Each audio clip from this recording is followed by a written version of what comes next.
క్రీస్తునందు ప్రియమైన వారలారా, శుభాలు. ఎలా ఉన్నారు? బాగున్నారా? నిన్నటి దినము ఎలా గడిచింది? ప్రభువుకు మహిమకరంగా జీవించారా? జీవించినట్లయితే ఆయనకు స్తుతులు. లేని ఎడల ఆయన మనల్ని క్షమించునుగాక. నేటి దిన ధ్యానాంశము మార్కు సువార్త 9వ అధ్యాయము 5 నుంచి 8 వచనాలు ధ్యానం చేసుకుందాం. 5 నుంచి 8 వచనాలు. అప్పుడు పేతురు, బోధకుడా, మనమిక్కడ ఉండుట మంచిది. మేము నీకు ఒకటియు, మోషేకు ఒకటియు, ఏలియాకు ఒకటియు 3 పర్ణశాలలు కట్టుదామని చెప్పెను.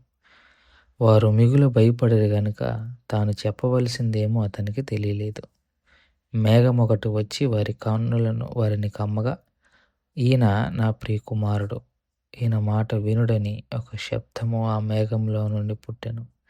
వెంటనే వారు చుట్టూ చూచినప్పుడు తమ యొద్దనున్న యేసు తప్ప మరి ఎవరునూ వారికి కనబడలేదు. దేవుని వాక్యాన్ని మన వెనికిల్లో దీవించి ఆశీర్వదించునుగాక. యేసుక్రీస్తు ప్రభువారి రూపాంతరము కొండలో సందర్భంగా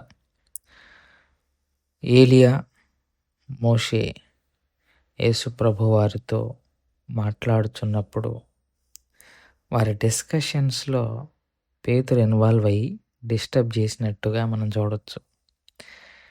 అప్పుడు పేతురు, బోధకుడా, మనం ఇక్కడ ఉండుట మంచిది.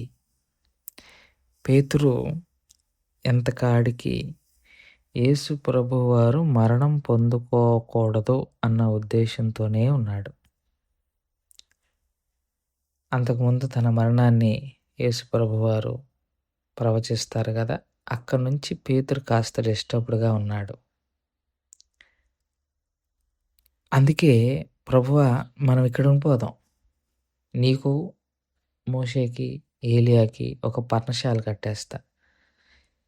నువ్వు 9వ అధ్యాయం ప్రారంభ వచనంలో వాగ్దానం చేసేవే, దేవుని రాజ్యము బలముతో వచ్చేసింది, ఇంకెక్కడికి పోవద్దు, ఇక్కడి నుంచే ఇప్పుడే దీన్ని స్థాపించేసి నీ కొరకు, వీళ్ళిద్దరి కొరకు ఒక పర్ణశాల కట్టేస్తాము అని అసలు ఏం మాట్లాడాలో తెలియని ఒక భయ ఆందోళనలో ఆ గొప్ప సన్నివేశాన్ని చూసి, అంతకుముందు పేతురుకు యేసు ప్రభువారికి జరిగిన సంఘటన అన్నీ పేతురు మనసులో రన్ అవుతూ, ఎలాగైనా తాము అనుసరిస్తున్న ప్రభువు మరణించకూడదు, ఈ అవకాశాన్ని వాడుకొని ప్రభువుని మనం ఉంచేద్దాం ఇక్కడే, ఆయనకి మరణాన్ని తప్పించేసి పర్ణశాల కట్టించేద్దామన్న ఆలోచనలో ఉంది.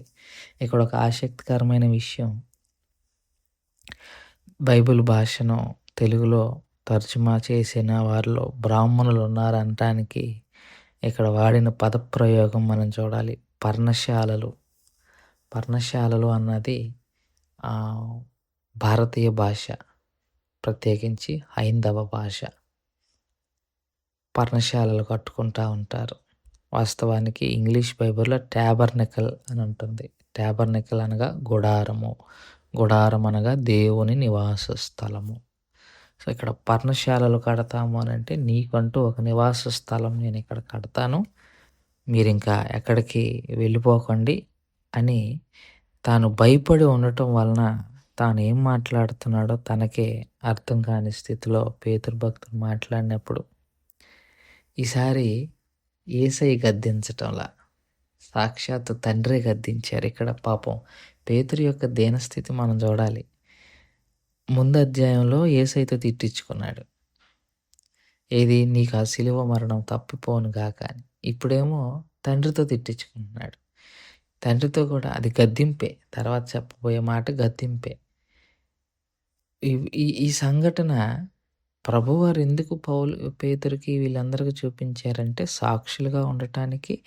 ఇట్స్ ఏ ప్రోటోటైప్, అంటే రానున్న దేవుని రాజ్యం ఎలా ఉండబోతుందో అన్నది వారికి ఒక శాంపిల్ చూపించాడు.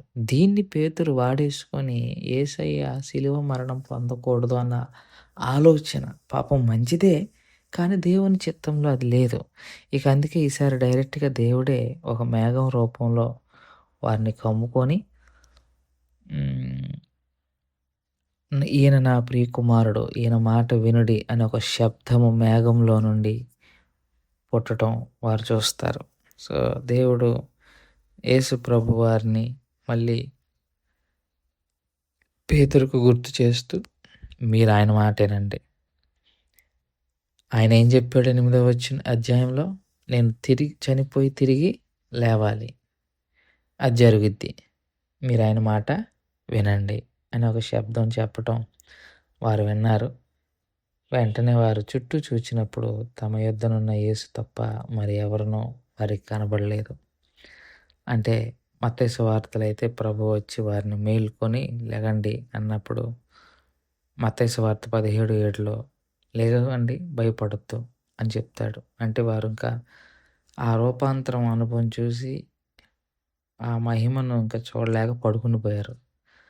ఈలోపు వాళ్ళు ముగ్గురు డిస్కషన్ చేసుకున్నారు. ఇక వాళ్ళ ముగ్గురిని పంపించిన తర్వాత వాళ్ళిద్దరిని యేసయ్య వచ్చి వీళ్ళని లేపుతున్నారు.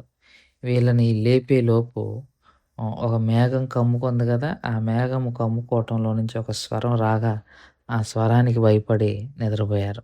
ప్రభువు వచ్చి వారిని లేపారు. భయపడొద్దు అన్నారు. ఇక్కడ రూపాంతరం యొక్క అనుభవం శిష్యులకు ఒక గొప్ప పాఠం. ఏంటంటే యేసు ప్రభువారి రాజ్య బలము ఎంత గొప్పగా ఉంటుందో అన్నది వాళ్ళు సాక్షాత్తు కనులారా చూశారు. రానున్న రోజుల్లో ఆ రాజ్యము స్థాపింపబడబోతుంది అన్న విషయాన్ని వారు తెలుసుకోవాలన్న ఉద్దేశంతో ప్రభువారు వారికి తన రూపాంతరము అనుభవాన్ని తెలియపరిచారు. మరి ఇవాళ ఆయన చనిపోయి చాలా రోజులు తిరిగి లేచి చాలా సంవత్సరాలు అయిపోయింది. సో, ఆయన రాజ్యము రోజు రోజుకి బలపడుతూ విస్తరిస్తూ ఉంది. చివరగా ఆయన మళ్ళీ వచ్చినప్పుడు ఆయన రాజ్యమును భూమి మీద స్థిరపరచగలిగిన దేవుడని నమ్ముతూ విశ్వసిస్తూ ఈ మాటలను ఇంతటితో ముగించుకుంటున్నాను. దేవుడు దీవించి ఆశీర్వదించును గాక. ప్రార్థన చేసుకుందాం. మమ్మల్ని మిక్కిలిగా ప్రేమించిన మా ప్రియ పరలోకపు తండ్రి, మీ పాదాలకు స్తోత్రాలు. చెప్పబడిన వాక్యాన్ని బట్టి మీకు స్తోత్రాలు. విన్న వాక్యం మా హృదయంలో భద్రపరచుకొని వాక్యానుసారంగా జీవించగలగటానికి మీ కృపను, మీ సహాయాన్ని దయచేయగలరని మనవి చేసుకుంటున్నాం.